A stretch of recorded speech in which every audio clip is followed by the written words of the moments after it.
ఉన్నారు. ఎన్నో సంవత్సరాల పిల్లలు ఎప్పుడు చాలా దుఃఖం కన్నీళ్లతో ప్రార్థనతో పొందుకున్న తల్లి ఎవరంటే అన్న. పిల్లల విషయంలో ఎంతో వేదం దుఃఖమో అన్నకు తెలుసు. అన్నను మనం అడిగామనుకో, అమ్మ అన్న నీ పిల్లల విషయంలో అంటే నాకు చాలా దినాలు నాకు పిల్లలు లేక విసిగిపోయి ఉన్నాను. ఇంటిలో నాకు విసుగుదల వచ్చింది, బాధ కలిగింది, నిందలు వచ్చాయి, నాకు అవమానాలు వచ్చాయి, ఇంట్లోనే నాకు చాలా భయంకరమైన సమస్యలు ఎదుర్కొన్నాను, అనేక రోజులు ఏడ్చాను నేను. కాబట్టి ఇలాగ నా పిల్లల కొరకు ఎన్నో రోజులు ఏడ్చాను, దేవుని మందిరంలో కూడా కొన్నిసార్లు విసిగిపోయాను. కాబట్టి ఒకరు దేవుడి దగ్గరికి వచ్చి బాగా ఏడిస్తే దేవుడు నాకు ఇచ్చిన కుమారుడు ఎవరంటే సామ్యూయేల్. ఇప్పుడు ఆ సామ్యూయేలు చిన్న వయసు దేవుని మొక్కుబడి చేస్తుంది. మొక్కుబడి ఎంతో మంది చేస్తారు కానీ మొక్కుబడి చెల్లించరు చాలా మంది కూడా. మొక్కుబడి చేయడం చాలా సులువు కానీ మొక్కుబడి తీర్చడం చాలా అద్భుతం. ఇక్కడ చూడండి, అన్న విషయంలో మనం చూస్తే అతను పుట్టక ముందే అతని గర్భంలో పడకముందు ఒక మొక్కుబడి చేసింది. ఆ మొక్కుబడి దేవుడు ఇచ్చాక ఆ చిన్న వయసులోనే దేవుడికి సమర్పించినట్టుగా మనం చూస్తాం.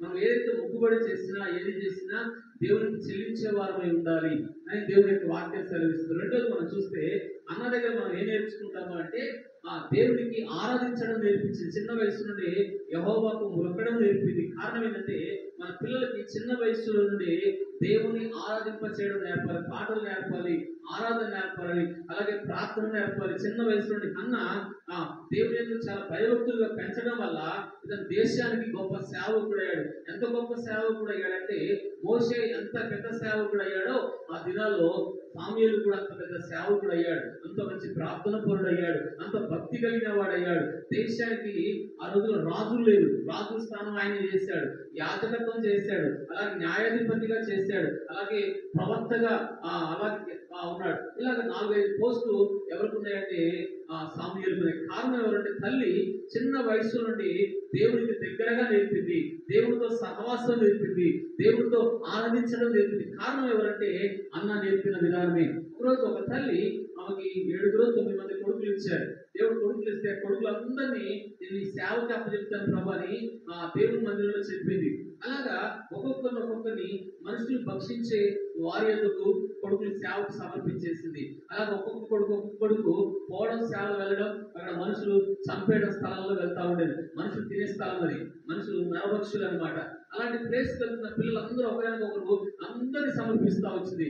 ఎంతమంది కొడుకులు ఉన్నారో 7-9 మంది నాకు విన్నా నేను. అందరినీ కూడా చివరి వాడు కూడా వెళ్ళిపోయాడు, చివరి వాడు కూడా చనిపోయాడు. ఒక తల్లి అంటుంది, నాకు దేవుడు ఇంకొక కొడుకును ఇస్తే ఆ కొడుకును కూడా నేను దేవుడి సేవకి దేవుడి పరిచయకి అప్పచెప్పేవాని. చూడండి, చిన్న వయసు నుండి ఆ తల్లి తన కొరకు పెంచుకోలేదు. తన ముసలితనమైనప్పుడు తన కొరకు తను పోషించే వారుగా ఉంటాడేమని తల్లి ఆశపడి. ఏ తల్లిదండ్రులైనా పిల్లల్ని చదివిస్తారు ఎందుకంటే చదివించి మంచి ప్రయోజకులు చేస్తారు. ప్రయోజకులు చేయడమే కాకుండా ముసలితనంలో మాకు ఏదైనా కాస్త చూస్తారని అనుకున్నారు. ఈ రోజుల్లో అయితే తల్లిదండ్రులు ఆస్తులు తీసేసుకొని పిల్లలు, ఈరోజు తల్లిదండ్రులు ఎంతో ఆస్తులు సంపాదించిన పిల్లలు రోడ్డు మీద పడేస్తున్నారు. న్యూస్ చదివాను. తల్లిదండ్రులు ఎంతో ఆస్తి సంపాదించారు, లక్షలు సంపాదించారంట. ఆస్తులంతా అన్నదమ్ములు పంచుకున్నారు, తల్లిదండ్రులు రోడ్డు మీద పడేసేసారు. కాబట్టి ఈ రోజుల్లో అలాంటి ఈరోజు పిల్లలు అలా ఉన్నారు. కానీ ఇక్కడ చూస్తే మనము అన్న ఎలాంటి కొడుకు కనాలంటే దేవుని సేవకుడుగా కన్నది. సేవకుడు కనడమే కాకుండా దేశానికి ప్రయోజకురాలుగా దేవునికి ఇచ్చేసింది. ఆ కొడుకును కూడా ఇచ్చిన కొడుకును కూడా దేవునికే ఇచ్చేసింది. మన పిల్లలు దేవుని కొరకు ఎప్పుడైనా మనం పెంచామా? దేవుని పరిచర్య కొరకు, దేవుని సేవ కొరకు, దేవుని యొక్క పని నిమిత్తము దేవుడి కొరకు పెంచే తల్లులుగా ఉన్నామా? ఇట్లాంటి తల్లులు అన్నలాంటి తల్లులుగా ఉండాలని దేవుడు కోరుకుంటున్నాడు. కాబట్టి రెండో మాట, మొదటేమో అబ్రాహాము తన పిల్లలు నీతి న్యాయ మార్గంలో నడుచుకోవాలని దేవుడు ముందు ఉద్దేశించాడు. అబ్రాహాము పిల్లలు ఎందుకు ఇచ్చాడంటే వారు ఆయన మార్గంలో నడవాలి, దేవుడు చెప్పిన మార్గంలో నడవాలి, దేవుడు చెప్పిన త్రోవలు నడవాలని అబ్రాహాము ఎన్నుకున్నాడు. ఎన్నుకోవడం కాకుండా ఆయన పిల్లలను కూడా ఆయన పిలిచింది ఎందుకంటే ఆయన పిల్లలు కూడా దేవుని మార్గంలో నడవాలని. దేవుడు నిన్ను నన్ను ఎందుకు పిలిచాడంటే మనమే కాకుండా మన పిల్లలు కూడా దేవుని యొక్క మార్గం నడవాలని దేవుడు మనం ఎన్నుకున్నాడు మొదటగా. రెండవది అన్నలాగా మనం చూస్తే దేవుడు చిన్న వయసు నుండి ఆరాధన నేర్పింది తల్లిగా. మన పిల్లలు కూడా ఆరాధన నేర్పాలి, దేవుడితో సహవాసం నేర్పాలి, మన పిల్లలు కూడా దేవుడితో సంబంధం ఏర్పాలి. చిన్న వయసులో అయితే పెద్దదయ్యాక వాళ్ళు గొప్ప ప్రయోజకులు అవుతారు. సామ్యూయేలు గొప్ప ప్రయోజకుడు అయ్యాడు. కాబట్టి మనం కూడా మన పిల్లల్ని అలాగే నేర్పాలి. రెండవది. మూడవది మనం చూస్తే తల్లిదండ్రులకు లోబడి ఉండేను అనే మాట చూస్తాం. లూకాసు సువార్త 2వ అధ్యాయం 51వ వచనం మనం చూస్తే ఆయన లోబడి ఉండేను. చూద్దాం, లూకాసు సువార్త 2:51 చూద్దాం.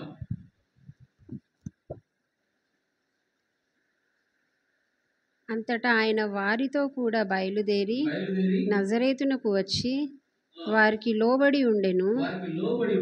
ఆయన తల్లి ఈ సంగతులన్నింటినీ తన హృదయంలో భద్రము చేసుకొని యేసు జ్ఞానమందును మనుషులయందును దేవుని దయయందును మనుషుల దయయందును వర్ధిల్లుచుండెను.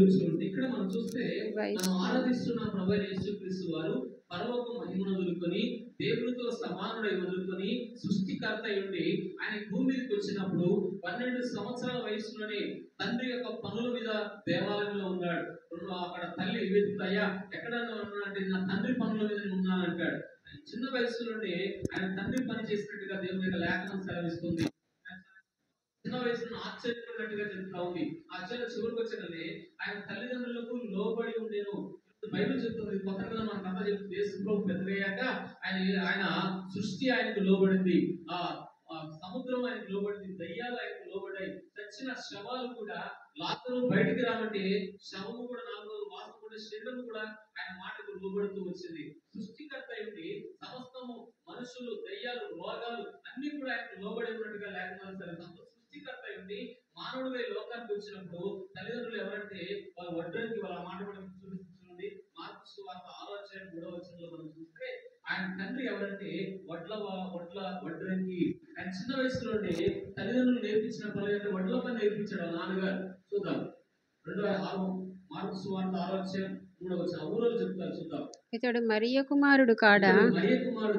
ఇతడు యాకోబు, యోసే, యూదా, సీమోను అను వారి సహోదరుడును వడ్లవాడు.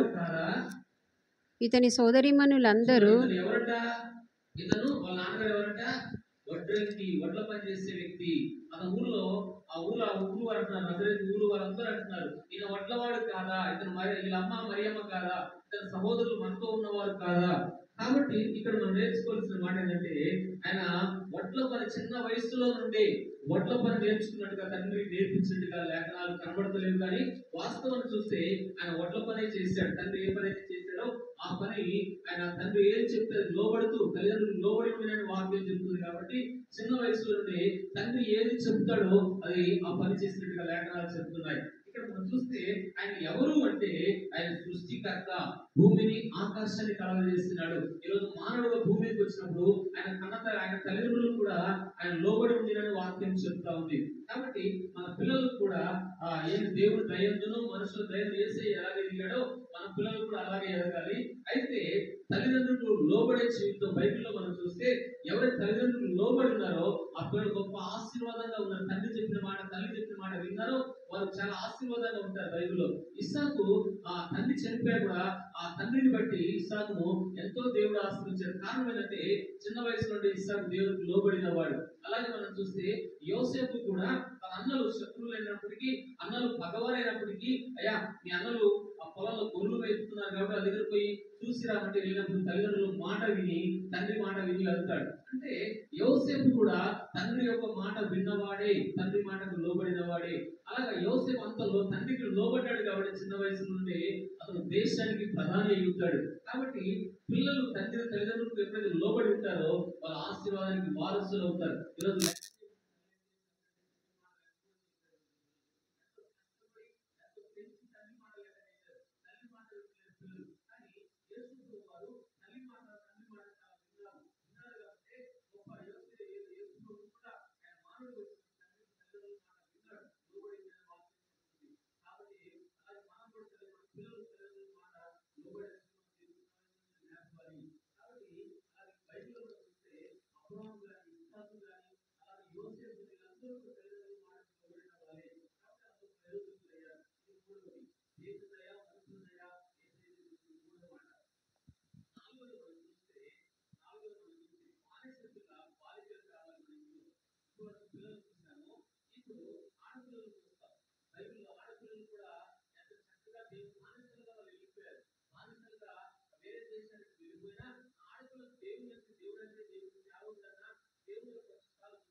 5వ అధ్యాయం 2-3 వచనాలు మనం చదువుదాం. చూడండి.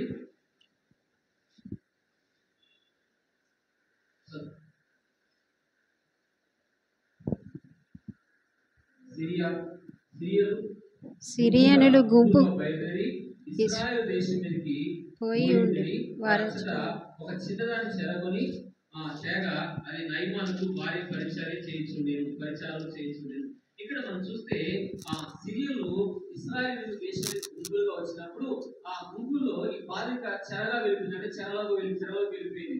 చెరలోకి వెళ్ళినా తన దేవుని మర్చిపోలేదు. తను ఎవరు నేర్పారో అంత భక్తి ఆ అమ్మాయికి ఆ తల్లిదండ్రులు నేర్పారు అనుకుంటారు. ఎందుకంటే ఆయన తల్లిదండ్రులు ఎంతో భయభక్తి కలిగి ఉంటారు. చిన్న వయసులో దేవుడికి వెళ్తే కొన్నిసార్లు దేవుడు కష్టాల్లోకి పంపించినప్పుడు, శ్రమలోకి పంపించినప్పుడు, బాధలోకి పంపించినప్పుడు దేవుడి మీద వ్యతిరేకంగా మాట్లాడేవారు ఉంటారు. దేవుడు విరోధంగా మాట్లాడే పిల్లలు కూడా ఉంటారు. దేవుడు ఎందుకు మాకు ఇంత కష్టాలు పెట్టాడు, ఇంత బాధితత్వం ఎందుకు పంపించారు అని అనుకుంటాం మనం కొన్నిసార్లు. కానీ ఈ అమ్మాయి మనం చూస్తే చిన్న వయసులో చాలా భయభక్తి కలిగి ఉన్నట్టుగా మనం తెలుస్తా ఉంటుంది. ఎందుకంటే ఈ క్షణంలోకి వెళ్ళినా, నయమానికి వెళ్ళినా, మానసిక వెళ్ళినా, ఇంట్లో పని మనిషిగా చేస్తున్న దేవుడి సేవకుల గురించి, దేవుడి గొప్పతనాన్ని గురించి చెప్పింది ఆ దేశంలో చూస్తే ఆ బాలిక ఎంతో చిన్నదే అంటుంది బైబిల్. అంటే ఒక 15-20 సంవత్సరాలు 20 ఉండేలో, కానీ చిన్న వయసులోనే దేవుని గొప్పతనాన్ని, మా దేశంలో ఒక ప్రవక్త ఉన్నాడు, ఆ ప్రవక్త ఎలీషా ఆయన పేరు, ఆయన దగ్గరికి వెళ్తే ఈ రోగం బాగుందని చెప్పినప్పుడు, అంటే దేవుని గురించి సువార్త చెప్పేదిగా ఉంటుంది. మన పిల్లలు దేవుని సువార్త, ఆడపిల్లలైనా మొదలు యేసయ్య పునరుత్థానం ప్రకటించింది ఎవరంటే ఆ స్త్రీలే. సువార్త ప్రకటించి యేసయ్య పునరుత్థానాన్ని ఆయన చనిపోయి తిరిగి లేచి చెప్పింది కూడా ఆడవాళ్ళే. కాబట్టి ఇక్కడ ఈ బాలిక ఎలీషా గురించి చెప్తా ఉంది. మా దేశంలో ఒక దైవజనుడు ఉన్నాడు, ఆ దైవజనుడు వెళ్తే మీరు ఖచ్చితంగా ఏమవుతావు, బాగుపడతారని ఒక బానిసలు వెళ్ళిన దేవుని యొక్క ప్రేమ గురించి చెప్తుంది. దేవుడు చేసే కార్యాల గురించి చెప్తుంది. దేవుడు చేసే అద్భుతం వేరు చెప్తుంది. మన జీవితాలు ఏ ప్రాంతం వెళ్ళినా, ఏ చోటుకి వెళ్ళినా అందరూ ఒక సాక్ష్యం మా నాన్న చెప్తా ఉంటే నేను విన్నాను. మంచి సాక్ష్యం. ఉదయకాలం ప్రార్థన చేస్తున్నప్పుడు ఒక మంచి సాక్ష్యం చెప్పిందంట. ఏం సాక్ష్యం చెప్పిందంటే వాళ్ళ నాన్న యేసు ప్రభు అంటే చాలా వ్యతిరేకం కలిగిన వాడట, చాలా విరోధి కూడా. అలాగే నూనె డబ్బు ఒక రోజు ప్రార్థన చేసి ఇచ్చి, అమ్మా నీ బిడ్డ బాగవుతాడు, ప్రార్థన డబ్బు చేసి ఇచ్చిన వాళ్ళ నాన్న ఆ నూనె డబ్బు కూడా పడేస్తాడట రోడ్డు మీద. ఎప్పుడైతే పడేస్తాడో ఆ అమ్మాయి కూడా చనిపోయిందంట. చనిపోయాక అన్ని జనులు వీళ్ళు దేవుని ఎరగని వాళ్ళు ఎప్పుడైతే దేవుడు అంటే ప్రేమ దూరం అయ్యారు, కానీ వాళ్ళకి వివాహం అయ్యాక వాళ్ళకి పిల్లలు కలిగినప్పుడు ఆ అబ్బాయి చిన్న వయసులోనే చాలా అనారోగ్యాలు వచ్చేసినాయి. హాస్పిటల్ చిన్న వయసులోనే అడ్మిట్ అయ్యారు. ఎప్పుడైతే అడ్మిట్ అయ్యారో హాస్పిటల్కి ఒక పాస్టర్ వచ్చి ఒక నూనె డబ్బు ప్రార్థన చేశామా, దేవుడు బాగు చేస్తాడు, నమ్మండి, యేసులో నమ్మితే ఆ చిన్నవాడు బాగైపోతాడు, స్వస్థత కలిగింది. అప్పుడు డాక్టర్ చెప్పాడయ్యా, ఈ బాబు బ్రతుకుతేనేమో ఉంచుకుంటాం, లేకపోతే పడేస్తాము, మా దగ్గర హాస్పిటల్ చూసుకునే శక్తి మా దగ్గర లేదు అని చెప్పేసి హాస్పిటల్ డిశ్చార్జ్ అయ్యి ఇంటికి వచ్చి ఆ ప్రార్థనను వదిలితే ఆ చిన్నవాడు బాగా ఈ రోజు కూడా చర్చలో కాంగో పడుతున్నాడంట. ఎందుకు ఈ మాటలు చెప్తున్నారంటే ఒక చిన్న వయసులోనే చూడండి, బానిస పిల్ల దేవుడు కార్యం చెప్తుంది. అలాగే చెప్తుంది, మేము దేవుడికి మా ఆయన వ్యతిరేకం, కానీ మాకు చేసిన అద్భుతమైన మేలు బట్టి ఈరోజు మేము మందిరానికి వస్తున్నాం. కాబట్టి ఎవరో ఒకరు వేసే సువార్త చెప్పకుండా, దేవుని యొక్క ప్రేమ చెప్పకపోతే ఎవరు దేవుని మందిరానికి వస్తారు? కాబట్టి ఈ పాప ఆ దేవుని యొక్క భయభక్తి కలిగిన బిడ్డ కాబట్టి యేసయ్య ప్రేమ గురించి చెప్తుంది, దేవుని దైవజనుడి గురించి చెప్తుంది. అలాగే మన జీవితంలో దేవుడు చేసిన కార్యాలు, ఇతరుల కష్టాలు ఉన్నప్పుడు, ఆపదలు ఉన్నప్పుడు, రోగాల్లో ఉన్నప్పుడు మనం యేసయ్య ప్రేమ గురించి, యేసయ్య చేసే అద్భుతాల గురించి మనం కూడా చెప్పవలసిన వారంగా. ఇక్కడ బానిస పిల్లైనప్పటికీ కూడా ఒక ఆడపిల్ల ఎలాగా దేవుని ప్రేమ చెప్తుందో మనం కూడా ఆయన చేసే అద్భుతాలు, ఆయన చేసే కార్యాలు మనం కూడా చెప్పాలి. ఇది 4వది. 5వది మనం చూస్తే అన్నదమ్ములు ఎలాంటి వారు ఉండాలో కూడా బైబిల్ చెప్తుంది. ఇలా అక్కజల్లు ఎలా ఉన్నారు, బాలిక ఎలా ఉందో చూసాము. ఇప్పుడు అన్నదమ్ములు ఎలా ఉంటారో చూద్దాం. నెహెమీయా గ్రంథం 7వ అధ్యాయం 2వ వచనం చూడండి. నెహెమీయా గ్రంథం 7వ అధ్యాయం 2వ వచనం.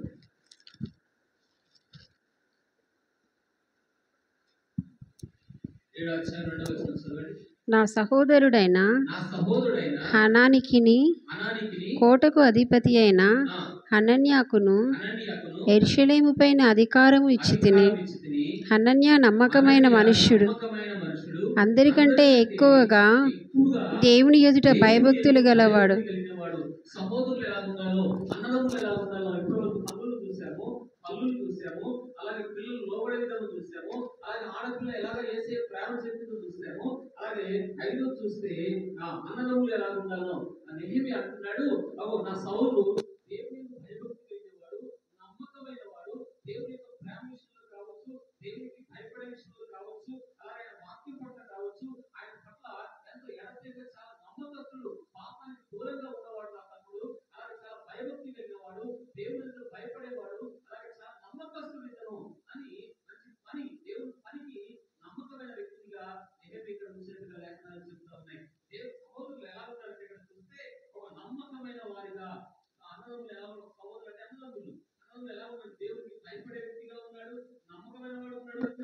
ప్రజలందరూ కూడా ఇతను చాలా ఎంత గొప్ప అని మాట చెప్తుంది. ఏమి అంటున్నారు, అందరిలో కంటే కూడా అతను నమ్మకమైన వాడు, దేవుడి యొక్క భయం అందరికంటే, అక్కడ ఉన్న వాళ్ళందరికంటే ఇతను దేవునికి భయపడేవాడని దేవుని యొక్క లేఖనాలు సెలవిస్తున్నాయి. నెహెమ్యా తన గురించి సాక్ష్యం ఇస్తున్నాడు. అలాగే మన ఇంట్లో అన్నదమ్ములు ఎలా ఉండాలంటే దేవుని యొక్క భయభక్తి కలిగిన వారు ఉండాలి, నమ్మకమైన వారు ఉండాలి. ఆ నమ్మకమైన వాడికి ఏమిటంటే మెండైన దీవెన వృత్తి అని చెప్తా ఉంది. యోసేపు నమ్మకంగా ఉన్నాడు కాబట్టి బానిసలుగా ఉన్న అతను స్థాయి గొప్పగా పెరిగింది. ఎవరైతే నమ్మకంగా ఉంటారో దేవుళ్ళు కానీ, అలాగే పరీక్షల్లో కానీ, అలాగే కావచ్చు మన ఇంట్లో కానీ, మనం చేసే ఉద్యోగాల్లో కానీ ఎవరైతే నమ్మకంగా ఉంటారో వారిని దేవుడు గొప్పవారిగా చేస్తాడు. ఇక్కడ నమ్మకమైన వాడుగా ఉన్నాడు దేవుడు నమ్మిన వారు. కాబట్టి ఐదవది, ఆరోది మనం చూస్తే ఆరోది లూకాసు సువార్త 10వ అధ్యాయం ఇద్దరు అక్కజనులు కనబడతారు. ఇద్దరు అక్కజనులు మన ఇంట్లో వీళ్ళందరూ కూడా ఉంటారు కదా. తండ్రి ఉన్నాడు, తల్లి ఉంది, తండ్రుల గురించి చెప్పారు, తల్లుల గురించి చెప్పారు, అలాగే పిల్లల గురించి చెప్పారు, వాళ్ళ గురించి చెప్పారు. ఇక్కడ చూస్తే ఆరోజు మనం చూస్తే ఇద్దరు చెల్లెలు యేసు ప్రభు వారిని ఎప్పుడు ఆ ఇంట్లో బాగా ప్రేమించిన ఇల్లు, యేసు ప్రభు వారికి చోటిచ్చిన ఇల్లు. 10:35 చదువుతాం చూడండి. అంతటా వారు ప్రయాణమై పోవుచుండగా ఆయన ఒక గ్రామంలో ప్రవేశించెను. మార్తా అను ఒక స్త్రీ ఆయనను తన ఇంట చేర్చుకొనెను. ఆమెకు మరియా అను సహోదరి ఉండెను. ఈమె యేసు పాదముల యొద్ద కూర్చుండి ఆయన బోధ వినుచుండెను. మార్తా విస్తారమైన పని పెట్టుకునుట చేత తొందరపడి ఆయన యుద్ధకు వచ్చి, ప్రభువా, నేను ఒంటరిగా పనిచేయుటకు నా సహోదరిని నన్ను విడిచిపెట్టినందున నీకు చింత లేదా?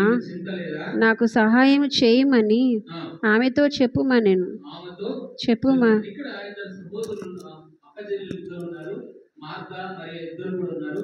ఇద్దరు కూడా ఆ దేవునికి మంచి సహాయం చేసేవారు. ఇద్దరు కూడా ప్రభుని సంతోషపరిచేవారని చెప్పాలి. ఎందుకంటే ఒక ఆమె యేసు ప్రభు వారికి భోజనం వండుతా ఉంది. ఇంట్లో అందరికి వచ్చిన వారికి, శిష్యులకు కానీ యేసు ప్రభు వారికి మంచి ఆహారం వండుతుంది. ఆమె చాలా ప్రయాసపడుతుంది, చాలా చింతలో ఉంది. మరొక ఆమె మరియేమో యేసు పాదాల ఎదుట కూర్చుంది. సంఘంలో కూడా రెండు ఉండాలి. ఆరాధించే వాళ్ళు ఉండాలా, ప్రార్థించే వాళ్ళు ఉండాలా, యేసయ్య పాదాల దగ్గర కూర్చునే వాళ్ళు ఉండాలా. అలాగే సంఘంలో దేవుని పని పరిచయం చేసే వాళ్ళు కూడా ఉండాలి. సంఘంలో దేవుని పని కొరకు ఎంతో కష్టపడే వాళ్ళు కొద్దిమంది ఉంటారు. దేవుని పనికి ఆశపడి దేవుని పని అంటే కొంతమంది అసలు చేయరు. కానీ మార్తా అవి యేసయ్యకే వండి పెడుతుంది, యేసయ్యకే పరిచయం చేస్తుంది. కాబట్టి మార్త దగ్గరికి వెళ్ళి అమ్మా నీ సహోదరి చేయమని యేసు ప్రభు చెప్పలేదు. అలాగే ఇక్కడ మనం చూస్తే ఇద్దరు ఎందుకు సంతోషపరిచారంటే ఒకరు పరిచర్య చేస్తున్నారు, ఒకరేమో యేసయ్య పాదాల దగ్గర కూర్చున్నారు. ఇక్కడ ఇద్దరు కూడా సంఘంలో ఈ రెండు రకాల ప్రజలు కూడా సంఘంలో ఉండాలి. పరిచర్య చేసే వాళ్ళు కావాలి. ఇప్పుడు ఈ మధ్యకాలం చూస్తే ఏ వంట చేసినా అక్క ఒక్కటే చేస్తుంది, చాలా కష్టమైపోతుంది కదా. అది దేవుని పనులకు ఒకరు తోడుగా ఉంటే, ఒక ఆడవాళ్ళు స్త్రీలు ఉంటే ఎంతో సహకారంగా ఉంటుంది. అంటే ఎప్పుడు పరిచర్యలో మందిరంలోకి వస్తాము కానీ పరిచర్య చేసే వాళ్ళు ఈరోజు తక్కువైపోయారు. దేవుని పని చేసేది తక్కువైపోయారు. మందిరంలో పని చేసే వాళ్ళు కావాలా. ఎవరిని దేవుడు ఆశీర్వదిస్తారంటే పరిచర్య చేసే వాళ్ళని కూడా దేవుడు ఆశీర్వదిస్తాడు. సంఘంలో పరిచర్య చేసే వాళ్ళు కావాలి. అలాగే యేసయ్య పాదాల దగ్గర కూర్చున్న వాళ్ళు కూడా, ప్రార్థించే వాళ్ళు కూడా కావాలి. ప్రార్థించేవారు ఆయన పాదాల దగ్గర కూర్చొని నేర్చుకుంటా ఉంది. కాబట్టి ఇక్కడ మనం నేర్చుకోవాల్సిన మాట ఏంటంటే రెండు మనకు అవసరమే. యేసయ్య పాదాల దగ్గర ప్రభు అంటాడు అక్కడ మనం ఒక మంచి మాట అంటామా, మరియ దగ్గర ఉత్తమమైన దాన్ని ఎన్నుకున్నది అనే మాట ఇక్కడ మనం చూడండి. మరియా ఉత్తమమైన దానిని ఏర్పరచుకొనెను, అది ఆమె యొద్ద నుండి తీసివేయబడదని ఆమెతో చెప్పాను. ఉత్తమమైన దాన్ని నేర్చుకుంది. ఎవరైతే యేసయ్య యోహాను సువార్త 15:5 చదవండి. యోహాను సువార్త 15:5 మనం చూస్తే మంచి మాట ఉంటుంది అక్కడ. ఎవరు ఆయన నిలుస్తారో వారిని వర్ధుల చేస్తాడు, ఆశీర్వదిస్తాడు అనే మాట మనం చదువుతాం. ద్రాక్షావల్లిని నేను, తీగలు మీరు. ఎవడు నా యందు నిలిచియుండునో నేను ఎవని యందు నిలిచియుందునో వాడు బహుగా ఫలించును. అభివృద్ధి చెందాలి, దీవించబడాలి, ఆశీర్వదించబడాలంటే మరియలాగా ఆయన పాదాలతో కూర్చునే వారు కావాలి. మరియలాగా ఆయన దగ్గర నేర్చుకునేవారు కావాలి. మరియలాగా ఎవరు యేసయ్య ఎవరి యందు నేను నిలుస్తానో, ఎవరి యందు నేను ఉంటానో వాడు బహుగా ఫలిస్తాడు. ఒక కుటుంబం ఫలించాలన్నా, ఒక బిడ్డలు ఫలించాలన్నా, ఉద్యోగాలు ఫలించాలన్నా యేసు దగ్గర ఎవరైతే నేర్చుకుంటారో, యేసు పాదాల దగ్గర ఎవరైతే కూర్చుంటారో, మరియ ఆమె దగ్గర నుంచి ఎన్నో తీసివేయబడవు. నువ్వు ప్రభుతో వ్యక్తిగత సహవాసం కానీ సంబంధం కానీ పెంచుకుంటే నువ్వు బాగా ఆశీర్వదించబడతావు అని ఇక్కడ యేసు ప్రభు వారు చెప్తున్నాడు. మరి చాలా శ్రేష్టమైన మాట చెప్పాడు యేసు ప్రభు వారు. ఏమని చెప్పాడు ఇక్కడ? ఎవరు నా యందు నేనుంటానో, ఎవరు యందు నేను నిలుస్తానో వారు బహుగా ఫలిస్తారు. ఈరోజు నువ్వు ఫలించాలి. దేవుడి యొక్క ఉద్దేశం కూడా నువ్వు ఫలించాలి, ఆత్మీయంగా ఫలించాలి, ఆత్మీయంగా అభివృద్ధి చెందాలి. మొదటగా ఆత్మీయ విషయంలో అభివృద్ధి చెందాలి. అలాగే శారీరక సంబంధంలో, కుటుంబ పరంగా, పిల్లల పరంగా, ఉద్యోగాల పరంగా కూడా మీరు ఫలించాలి. యోసేపు అన్ని విషయాల్లో ఫలించాడు, బహుగా అభివృద్ధి చెందాడు. మీరు కూడా అలాగ ఫలించాలి. ఇది ఆ చివరి మాట. పౌలు లాంటి ప్రసంగికుడు కూడా మనకు కావాలి. ఏడో మాట, ఒక కుటుంబానికి ఒక సేవకుడు కూడా కావాలి. ఆ సేవకుడు ఎలా ఉన్నాడో ఇక్కడ చెప్తాను చూడండి. మొదటి కొరింథీ రాసిన పత్రిక 9వ అధ్యాయం చివరి మాట 27వ వచనం మనం చూస్తాం చూడండి. మొదటి కొరింథీ రాసిన పత్రిక 9:27. గాలిని కొట్టినట్లు నేను పోట్లాడుట లేదు, కానీ ఒకవేళ ఇతరులకు ప్రకటించిన తరువాత నేనే భ్రష్టుడనైపోదునేమో అని నా శరీరమును నలుగగొట్టి దానిని లోబరుచుకొనుచున్నాను. చాలా మంచి భయభక్తి కలిగిన వాడు, అద్భుతాలు చేసిన వాడు, చాలా తన కొరకు తానే కష్టపడిన వ్యక్తిగా ఉంటాడు, డేరాలు పుట్టేవాడుగా ఉంటాడు. ఎవరు? అపోస్తలుడైన పౌలు రాత్రంతా కష్టపడి పనిచేసుకుని పరిచయం చేసేవాడు. దేవుని కొరకు ఎంతో ప్రయాసపడినవాడు, దేవుని కొరకు ఎంతో శ్రమలను అనుభవించినవాడు, కష్టాలను అనుభవించినవాడు, అవమానాలు, దెబ్బలు, ఎన్నో శ్రమలు పౌలు గారి జీవితంలో అనుభవించాడు. చివరికి ఆయన జీవితం చూస్తే నా శరీరం కూడా ఒక పాపపు శరీరం కాబట్టి, నా శరీరం కూడా పాపం చేసే అవకాశాలు ఉన్నాయి కాబట్టి, ఆ పౌలు గారు ఒక మనిషి కాబట్టి ఎంత గొప్ప ప్రసంగికుడైనా, ఎంత గొప్ప సేవకుడైనా, ఎంత మంచి పరిచయం చేసిన వాడైనా పౌలు అంటున్నాడు, నాలో కూడా శరీర కోరికలు ఉన్నాయి, నాలో కూడా శరీర ఆశలు ఉన్నాయి కాబట్టి వాటిని ఎక్కడ లోబడి పాపంలో పడతలేమో అని తన శరీర కోరికలను, ఆశలను నలగొట్టుకుంటున్నాడు పౌలు. కాబట్టి ఇక్కడ నేర్చుకోవాల్సిన సేవకుడుగా ఎంత పెద్ద ప్రసంగికుడైనా, ఎంత గొప్ప సేవకుడైనా తన గురించి ఎక్కడ పాపంలో పడిపోయే అవకాశాలు బైబిల్ ఎంతో మంది సేవకులు కూడా పడిపోయిన అవకాశాలు ఉన్నాయి. ఈ రోజు కూడా కనబడుతూ ఉన్నారు. కాబట్టి గొప్ప సేవకుడు ఎవరంటే అపోస్తలుడైన పౌలు అని చెప్పాలి. ఎందుకంటే తన శరీరం తను నలగొట్టుకున్న వ్యక్తిగాను, తన శరీరం తను నలగొట్టుకుని తను ఆశలు, కోరికలు, ఇష్టాన్ని చంపుకుంటూ దేవుని కొరకు జీవించిన వాడు గొప్ప సేవకుడు. ఇప్పుడు 7 మాటలు చెప్పాను.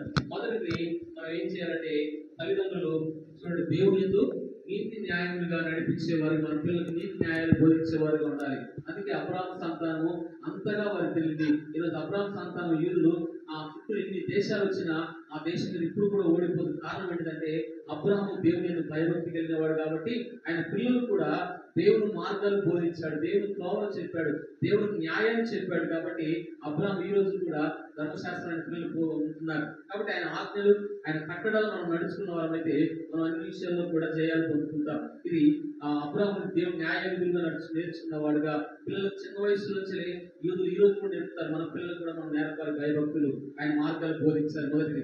రెండోది మనం చూస్తే అన్న లాంటి తల్లులు కావాలి.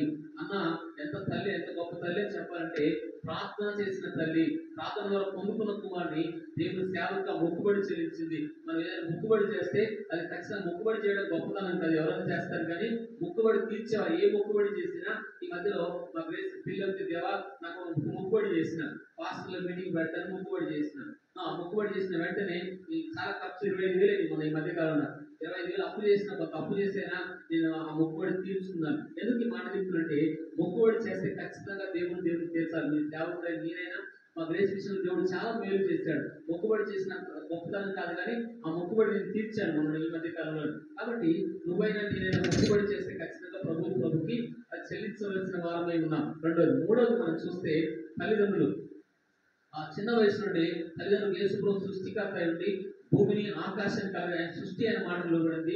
సముద్రం, దెయ్యాలు, రోగాలు, చనిపోయిన వారు సైతము యేసయ్య ఇప్పుడు అన్ని అద్భుతాలు చేసిన ఆయన చిన్న వయసులో యవన ప్రాయం వచ్చే వరకు తల్లిదండ్రులు చెప్పిన మాట వడ్ల పని చేసిన వ్యక్తిగా, తల్లిదండ్రులకు లోబడిన వ్యక్తిగా ఉన్నాడు. అలాగే మన పిల్లలు కూడా తల్లిదండ్రులు దేవునికి భయపడడం నేర్పితే ఆటోమేటిక్గా తల్లిదండ్రులు లోబడతారు. ఇది మూడో మాట. నాలుగో మాట మనం చూస్తే ఒక బానిస ఆడపిల్ల యేసు ప్రభు యొక్క సువార్త నయోమి గురించి అడిగి నయమాను కుష్ఠరోగం వచ్చింది. అయ్యా మా దేశానికి వెళ్ళండి, ఇశ్రాయేల్ దేశానికి వెళ్ళి అక్కడ ఒక సేవకుడు ఉంటాడు, దైవజనుడు ఉంటాడు, ఆ దైవజనుడి దగ్గరికి వెళ్తే మీరు బాగవుతారు. ఎక్కడికి ఆయన రోగం బాగోదు, కుష్ఠరోగం వచ్చింది కాబట్టి ఎంతో డబ్బు ఉంది, ఆస్తున్నా బాగుకాని రోగాలు ఇప్పుడు భూమి మీద ఉన్నాయి. అయితే అలాంటి వారికి మనం యేసయ్య ప్రేమ గురించి చెప్పాలి. యేసయ్య నమ్ముకోండి, ఎలాంటి అద్భుతమైన జరుగుతుంది, ఎలాంటి కార్యాలైనా యేసయ్య చేస్తాడని మనం చెప్పాలి. ఇది ఎన్నోదంటే నాలుగవది. ఐదవది, నెహెమీయా లాంటి అన్నదమ్ములు నమ్మకస్తులుగా ఉండాలి. దేవుని భయపడే వాళ్ళు ఉండాలి. అతను వంటి వాడు లేడని నెహెమీయా మంచి సాక్ష్యం ఇస్తున్నాడు తన తమ్ముడు కొరకు. కాబట్టి ఇక్కడ నేర్చుకోవాల్సిందంటే మన ఇంట్లో ఒక దేవునికి నమ్మకస్తులుగా ఉండాలి. దేవుని పనులు కానీ అలాగే నెహెమీయా భయభక్తులుగా ఉండేవారుగా ఉండాలి. ఇది ఐదవది. ఆరోజు మనం చూస్తే ఇద్దరు అక్కజనులు చూస్తాం. ఇద్దరు యేసయ్యను ప్రేమించిన వాళ్ళే, ఇద్దరు యేసయ్యను ఆహ్వానించిన వాళ్ళే. కానీ ఇద్దరు కూడా ఒక ఆమె పరిచయం చేస్తుంది, మరొక ఆమె యేసయ్య పాదాల దగ్గర కూర్చుంది. కాబట్టి మార్తను కూడా ఏమి ఈ పని నుంచి వచ్చేసిన చెప్తా ఉన్నాడు. కానీ అక్కడ మనం చూస్తే ఆ పాదాల దగ్గర కూర్చున్నామని చాలా ప్రాముఖ్యత ఇచ్చాడు ప్రభు. అయితే ఇక్కడ మనం నేర్చుకోవాల్సింది ఏంటంటే మా సంఘంలో, దేవుడి సంఘంలో పరిచయం చేసేవాళ్ళు కావాలి, అలాగే ప్రార్థించి ఆరాధన చేసేవాళ్ళు కూడా కావాలి. సంఘంలో ఈ రెండు రకాల సంఘానికి, దేవుడి సంఘానికి కావాలి. ఇది ఆరోది.